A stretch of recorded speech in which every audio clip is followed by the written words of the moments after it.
Hi, everyone. My name is Hannah Messinger. I work on the community health team at the Center for Effective Altruism. I'm really excited to get to welcome all of you to this EAG and its opening talk from Zach Robinson, my new CEO at the Center for Effective Altruism. Zach joined as CEA's CEO in February of this year. He also serves as the CEO of CEA's umbrella organization, Effective Ventures US. Previously, he was the chief of staff at Open Philanthropy, where, among other things, he managed communications and grant-making teams and helped identify new global health and well-being priorities like South Asian air quality. Prior to his work at Open Philanthropy, he worked at a startup, he worked at Bain & Company, he's done a lot of things. Most importantly, from my perspective, is he used to be a cowboy, like out in California, and so I'm looking forward to whether he brings that particular spirit to CEA's management. In this talk, he's going to discuss some hypotheses for what EA's journey from here could look like, and as well as his vision for CEA's role in those journeys going forward. If there's time, he'll answer questions at the end of the talk, so submit any you have to the Slido through Swapcard. And there will also be office hours in Docklands, where there will be a whole crew going, so you can follow us right after this session from 11 a.m. to 12 p.m. And without further ado, please welcome to the stage, Zach Robinson.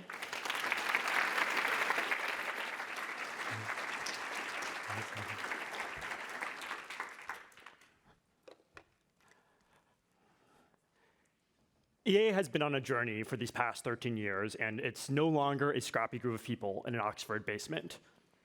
I think many of us in this room feel we're at an inflection point, and I think it's important for us to own that.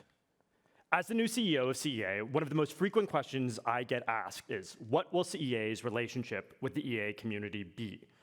In particular, are we planning on leading the movement? And so I want to be clear that I view our relationship to EA as one of stewardship. Nobody controls EA, which, even if we wanted to do, wouldn't be possible because you all are the most lovable group of disagreeable nerds I have ever met in my life.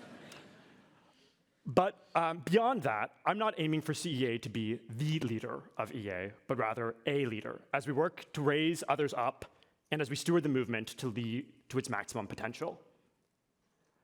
For some, I recognize that will feel like a shift from what CEA's relationship with the community has been in recent times. Given I'm in my first few months on the job, I also want to both share thoughts about where I think this could head, and also own and stay humble about my ability to say with certainty what the EA community needs and how CEA can best help. A large part of what I'm trying to do at events like this is listen to others and get up to speed, and I'm excited to take questions again, both at the end of this talk and in the hour following, to get a sense of what's on the mind of the community as a whole.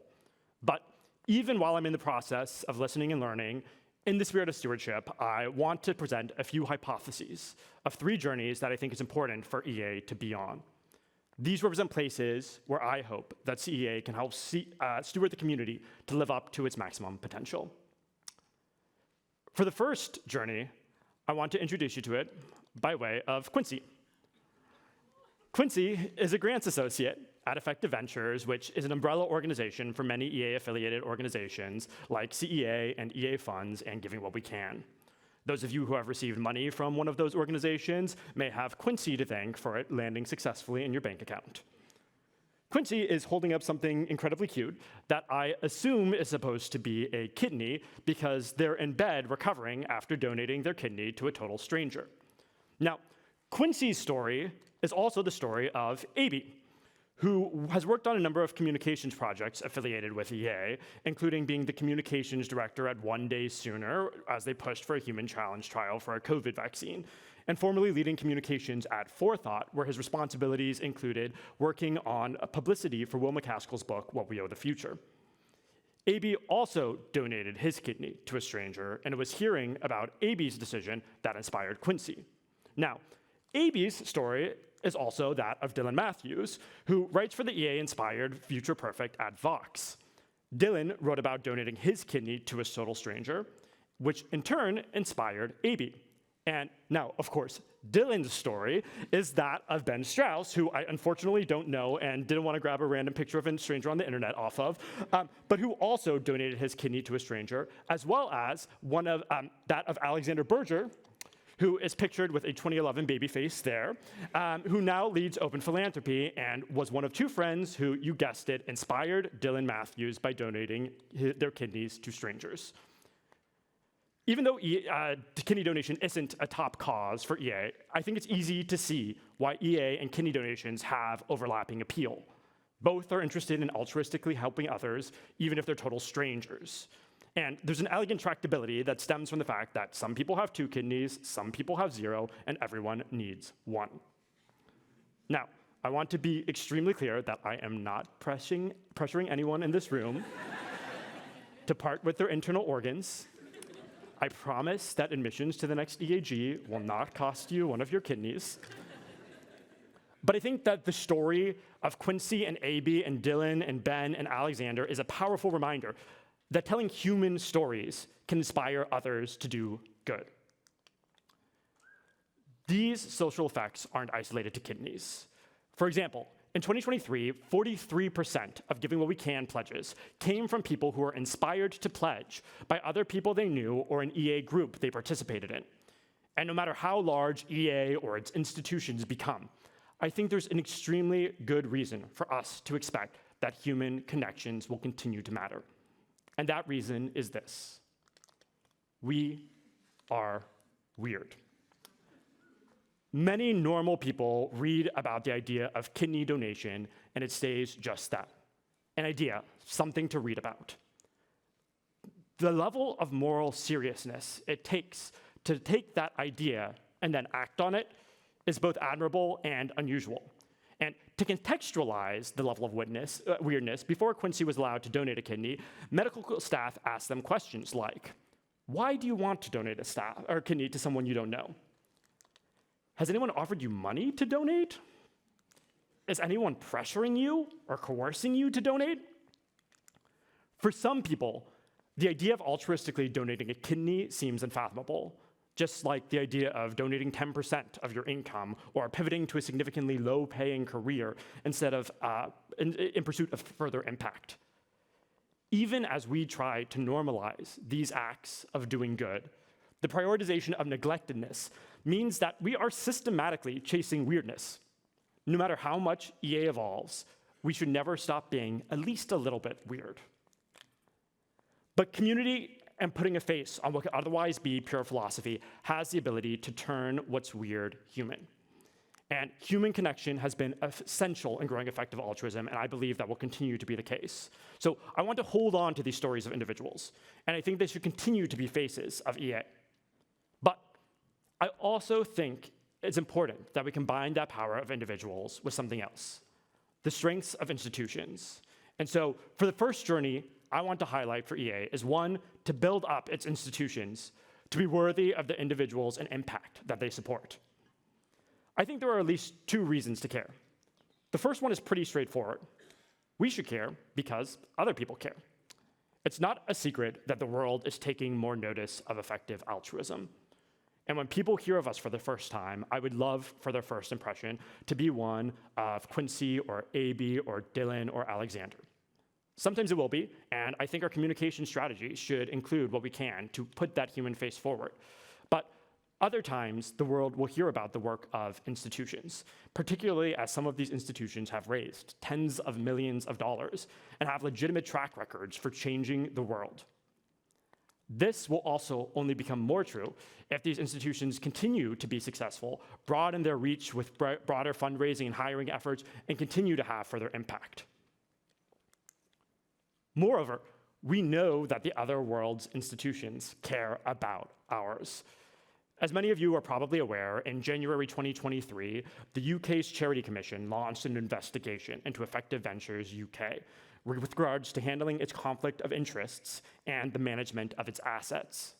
Notably, while the Charity Commission's approach was reactive to FTX, it wasn't in response to any specific concerns about EV. They announced their investigation by saying, quote, there is no indication of wrongdoing.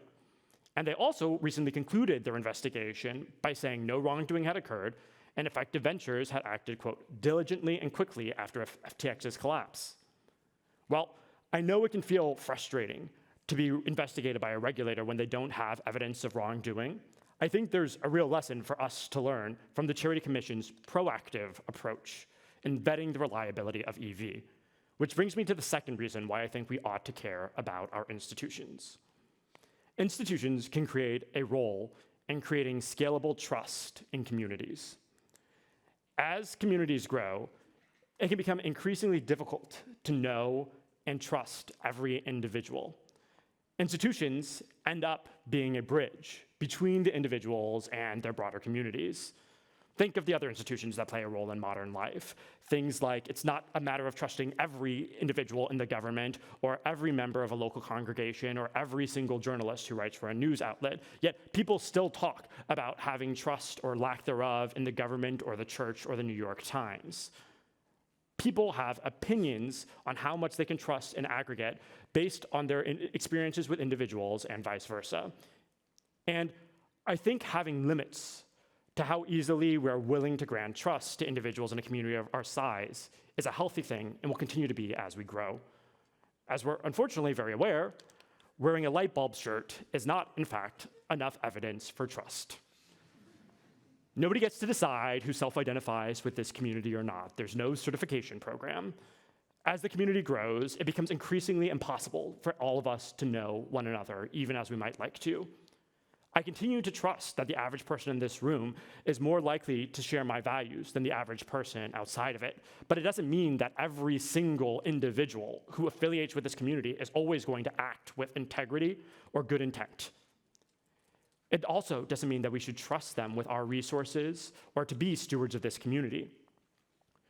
Looking back, it seems significant that FTX didn't have a CFO or active board oversight or significant vetting of its financials from investors. It lacked many of the hallmarks of competent oversight and institutional trust. And in retrospect, that seems to have been prescient. Now, EA is at a level where it too needs to invest in more scalable institutional trust. Part of that requires investing in formal structures like well-functioning boards and conflict of interest policies, but it also requires us to continue to use and expand the human strengths that I discussed before to strengthen our institutions by engaging the right individuals to build them. Importantly, I think this growth requires not just a change in policies, but also a change in the way we engage people. We're going to need a bigger coalition to get our bigger impact done. I still believe in the value of philosophers and social scientists and activists. EA's continued success will require us to engage them as we have before, and I hope we find more people like them. But I also deeply believe that success requires the work of lawyers and accountants and HR specialists. And I think if we continue to believe that raw intelligence and value alignment can always act as a substitute for experience, we're going to be setting ourselves up for failure. Even as our ethics ought to remain a bit weird, our accounting doesn't need to be.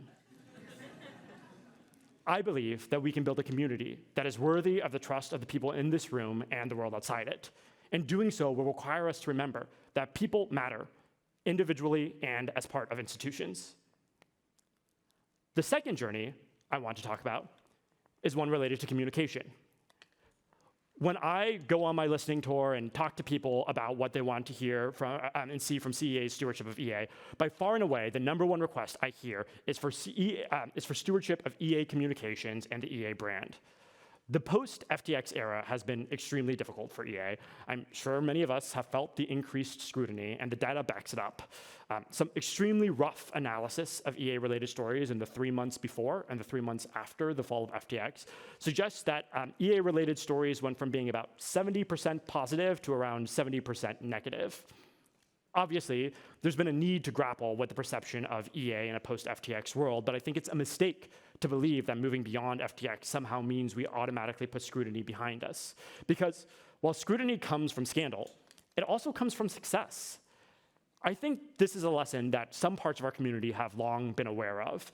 In particular, animal welfare advocates have seen how their work can attract attention from corporations. But I also think this is becoming increasingly salient from other parts of our community, particularly recently via a string of political articles on the impact of EA and AI safety. While SBF is oftentimes mentioned, significantly more interest seems to be paid by generating questions around money and politics and the influence of coalitions on policy, which makes sense, because in many ways, that's a sign that journalism is doing its job.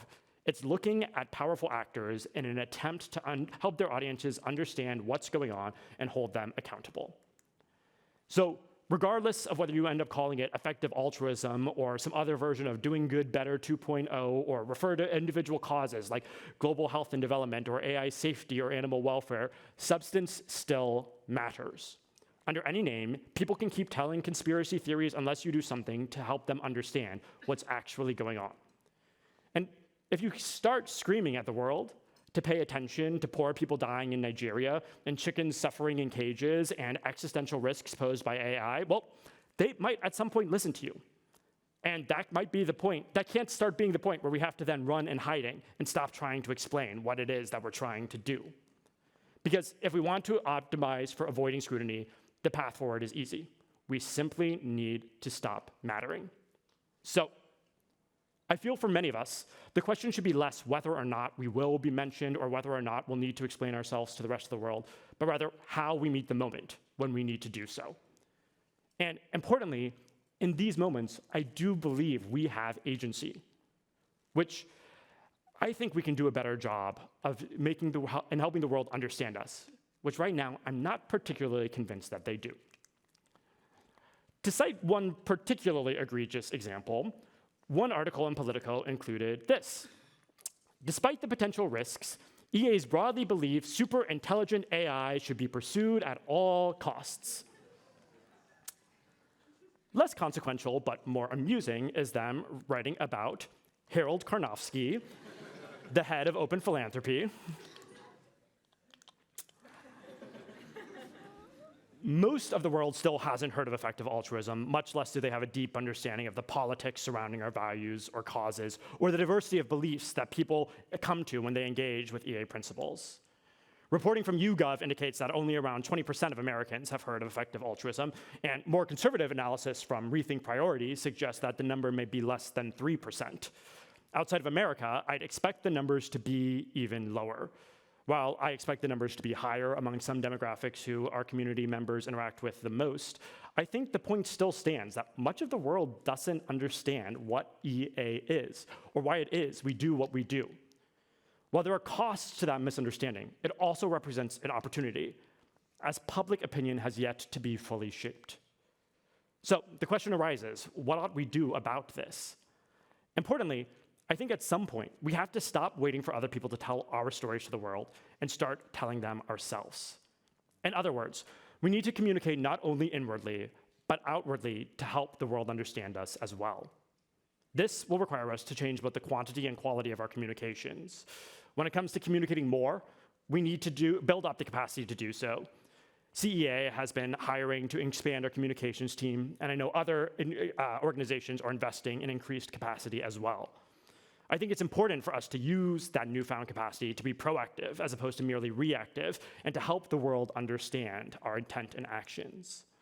When it comes to quality, I want to be clear. I think this community has many incredibly impressive communicators.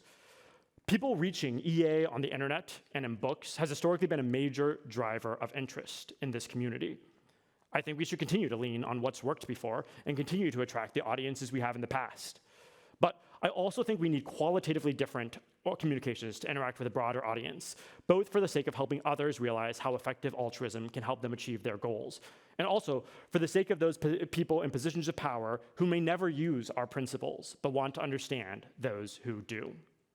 This likely means diversifying our approach and adapting our style to get beyond barriers to entries in philosophy books and GiveWell's blog posts that analyze RCTs, 50-page-long forum posts, and Harry Potter fanfiction.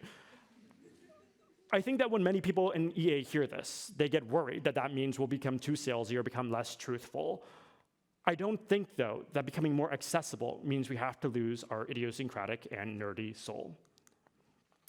So, as an example, GiveWell recently sent out an email celebrating their change to a more accessible blogging style. In that email, they took particular pride in mentioning how they had managed to include a joke in a footnote in a recent blog post. Yes. Worthy of celebration. For those of you who are curious, that footnote is attached to this text about genetically modified eggplants, and the joke they went out of their way to email their followers about, of course, includes a reference to cost-benefit analysis. GiveWell, I love you, and I hope you always find joy in your footnotes. For the third journey, I thought I could start by talking about my own journey with EA. And for that, I wanted to bring you back to Zach circa 2019. As you can see, he really loved food. Some things never changed. But there are other things he cared about too, even though they're not pictured in up there, like consequentialism and being a vegetarian for animal welfare and using extremely detailed spreadsheets to optimize his decision-making. Despite that, something 2019 Zach didn't love was effective altruism. He couldn't have because he had never heard of it. But I had a friend from college who was very obsessed with AI and with the possibility that all of us might die. And we spent many, many, many hours on the phone while he tried to convince me to work on AI. And I was very confused and very uninterested. But my friend was exceptionally stubborn. And during my time working at a research startup, he encouraged me to apply to some organization I had never heard of before called Open Philanthropy, where they were looking for researchers to start a new team dedicated to finding ways to expand giving in global health and development. Just like AI, I wasn't particularly interested in global health and development. But I was deeply interested in the idea that it could be my job to engage with a question: how can I do the most good? My path isn't particularly unique. It turns out that how do I do the most good with my career and how do I do the most good with my donations are in fact two questions that people actually ask. And I think EA is the most powerful tool that the world has found to help people answer those. I worry that outreach for only specific causes would never catch the eye of people who are asking the big picture questions about EA's frameworks and principles that they try and engage with. And in a recent Rethink Priorities survey, 73% of respondents said that the ideas related to EA were more important to them becoming involved in EA than any particular cause. At the core of this approach to EA is promoting EA principles. Well, I don't expect there to be complete agreement on what those principles are that define EA. CEA focuses on scope sensitivity, the scout mindset, impartiality, and the recognition of trade-offs. I think most of the people in this room are committed to putting those principles in practice, but I also worry that sometimes we get far enough down the road towards impact that we forget where we started and how influential those principles were in helping set us along this path.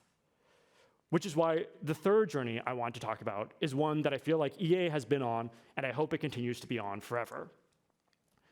Engaging with EA principles as a means of doing good better. To be clear, I don't want these principles to exist at the exclusion of cause-specific work, which is essential to impact, but the principles continue to matter. They've been a source of inspiration with a hard-to-replicate track record of being a beacon for thousands of people who have searched for pathways to help them do more good. These principles and the community of people who follow them are flexible and can adapt to new challenges. And promoting principles that draw from many causes allows for a productive cross-pollination of ideas and resources where people can support each other across this ecosystem. With that being said, I'm also sympathetic towards the concerns about a principles-first approach and the case for spending more resources building specific fields. I don't believe in sweeping claims one way or the other about whether or not principles-first or cause-specific approaches are much better than the other. And I think there's room in a portfolio for both. But when the search committee was looking to hire a new CEO for CEA, one of the possibilities they were open to was that the CEO would only end up focused on AI. And so given that, I think it's important for me to state that I'm committed to stewarding a principles-first EA community, and CEA is as well. For EA and for events like this one, I think the benefits of a principles-first approach outweigh the costs. I feel good about honestly saying, yes, cause-specific efforts can be very valuable and are, but so can a principles-first approach. Both should exist, and I'm focusing on the latter. That's because I believe these principles have power that goes beyond any one cause, and they're worth celebrating as such. I also want to be upfront that a principles-first approach doesn't mean that we're principles only, and we do sometimes have to make decisions where potential causes could trade off against one another, like what content we feature on stages like this one at EAGs. Based on my own understanding of these principles, I think it's appropriate that AI safety has the most representation, and while the amount of attention specific causes receive may or may not change over time, I don't expect AI to stop being featured the most in the near future from CEA-facilitated content. But I also think that it's right that other major causes in EA, like global health and development and animal welfare and biosecurity, continue to have a meaningful stake in the EA community. I'm glad that taking EA principles seriously has led me on this journey. I celebrate the fact that it has, in the end, to make my friend happy, led me to prioritize AI safety, as unlikely as that seemed at one time. But I'm also proud of the work I did on global health and development and on animal welfare, and I'm still proud of that work.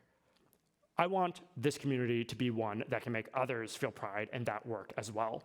And I want us to celebrate the work that so many of us are doing on these immensely important and highly neglected causes, both within the community and outside of it.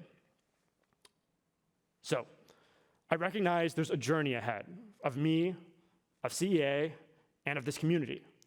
And while I outlined 3 aspects of how I think that could go today, I know the path ahead has yet to be fully mapped out, and I expect there to be twists in the road. I think the value of individuals, institutions, communications, and principles will matter to all of us, even if we don't have the same destination of donating a kidney or prioritizing AI safety. But wherever our roads go, I'm proud to be here right now, and I'm grateful to be working to make the world a better place with all of you. Thank you.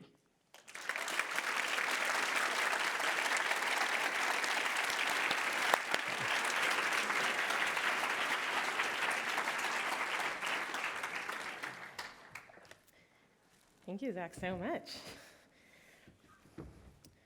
So I'm now going to look at the questions that people hopefully were putting on Swapcard, upvoting throughout. Feel free to add any more now as we go. The top one is, don't these principles that you say are sort of crucial and important to our work say that we should focus on prioritizing, and in fact prioritizing some causes over others? So in what way is like principles first EA consistent with, or inconsistent with just like focusing on one or a few causes or changing our cause prioritization over time?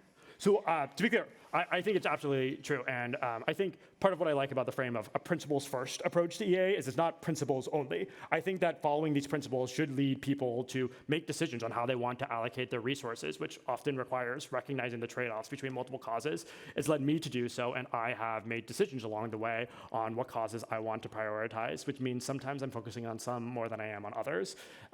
I also think that there's a couple of things here. One, CEA is uniquely well set up to help people engage with a certain part of their journey. And when I think about what CEA can do in help stewarding this community, I don't think that we are the people on the front lines of corporate cage-free campaigns or talking to governments about the latest advances in AI policy. I think we're helping people go and grapple with how these principles can help inform their own pathways to making those prioritization decisions. I also think that it's important for us to remain flexible and open-minded as we go. I did use these principles to make choices, and it turns out that when I thought I maybe got to the end of the road, I wasn't at the end of the road, and I think there's still room for us to be asking, as some people do, what is cause X? What's the next thing out there? How might my own cause prioritization change if the world changes, if there's more resources coming to my cause and it becomes less neglected, if something else suddenly raises in importance? And part of what I admire about this community is its ability to look things in the face sometimes and say, all right, like maybe the thing I've been doing hasn't been the most impactful. Maybe I need to change my approach. And I think that holding on to the principles can help us do that as well. Maybe just to dig in a little more, I often hear people talk about the cause areas as these sort of 3 buckets. Yep. But presumably there's a lot of variation within all of those buckets. Agreed. Are you excited about a CEA and an EA that does sort of a lot more prioritization within those in terms of what you sponsor, what you promote? Yeah, I think we should be a bigger tent than any one cause or any one of those buckets. But I also think it's really important that we are not trying to accommodate anyone. I think that it would be a mistake to believe that EA is for everyone, that these principles are in fact ones that everyone in the world will follow, and no matter what place it ends up leading them. Again, we prioritize this principle of neglectedness. If some people aren't bouncing off of us, we are doing something wrong. I would assume that we aren't acting with integrity in how we're explaining EA to the outside world. And so yeah, I do expect that we will do some prioritization within. And when we think about what causes to feature here, particularly things like global health and development, where there's just such a history and so many different kinds of interventions and so many health problems in the world and so many different ways of tackling poverty. We do look towards experts and people in the community to get advice on where they think some of those most impactful sort of sub-causes are. Cool. With just a few months on the job, the people want to know, what concrete actions are you or CEA planning to take in order to follow through with these 3 focus directions? Yep. So to go through a few of them in backwards order, I think the principles first side of things, I want to say there will continue to be EAGs that are principles first and that host people from a wide variety of causes. EAGXs as well, which I think are particularly oftentimes targeted towards people using those principles and engaging with EA for the first time. That's not changing. It was something that was on the table to potentially change with a sort of new era of CEA. And it's something that I'm committed to having EA continue through. Even as, to be clear, we also do some events that are more tailored to specific causes. I think on the communication side of things, we're investing in hiring more staff right now. We'll figure out whether or not it makes more sense for us to expand with more staff or with external contractors, but expanding our capacity is something I am committed to doing. And I think that's going to lead us to go to a proactive approach in particular, where I think that a lot of EA and the organizations and people with it haven't built up a super deep bench of comms expertise or experience, and particularly engaging with people who are not the people on the internet who have historically been EA's core audience. And I think we need to learn from the tools of others and the ways of communicating from others of how to engage with media and with governments and with other actors. And while I don't see, again, CEA being the ones doing advocacy work on the front line in those ways, I am excited about the potential for us to partner with a lot of other EA organizations, particularly smaller ones who may not have the same degree of communications capacity and can benefit from having some more of those centralized resources. And I think that's a way in which we could end up stewarding the community. Wait, why shouldn't we be on the front lines doing advocacy? I think there's just a little bit of a division of labor, and I guess it also probably depends on how we define front lines. And I realize that this is a sort of broad and nebulous concept. I would be excited for us around giving season, for example, to be clear, I'm not committing to anything here, and I am, insert Smart all man. of the necessary caveats here. But for example, I could see us partnering with effective giving organizations and giving what we can and talking about, people taking pledges and thinking seriously and using evidence about where to donate their donations that year. And that form of advocacy I could see us doing. I have a harder time imagining us being, the people who film videos on farms in pursuit of corporate campaigns. I think there are advantages to building up expertise and having people who specialize in those things. I don't think that is our comparative advantage. I do think that there are other organizations focused on that as well, in a way where there aren't other organizations right now holding the ball on EA communications and the EA brand. Cool. To combine some of these top questions, you said you wanted to learn from other institutions, other movements on communication successes they've had. Are there particular methods, approaches, communities you'd be excited to learn from? I think there are a lot, and I say that in part because I'm not exactly sure where this will end up going. I know some people have been doing some research on other historical movements, and I'm hoping they'll share their research, and I am looking forward to reading the results. But I think of things like, for example, movements around feminism or environmentalism as potentially interesting analogs, where I do think that there are institutions that go out there and that have robust capacity for things like communications and advocacy work and engaging a wide swath of stakeholders. But it's not like there is somebody who is in charge of feminism. There is not a pope of feminism. There is not a pope of environmentalism. Right? This is not a sort of top-down thing, and there's still different people will come to that, and they have their fights over how do we approach this? How do we live up to this principles best? You see disagreements within their own communities, and I think there could be interesting analogs for us to look at there.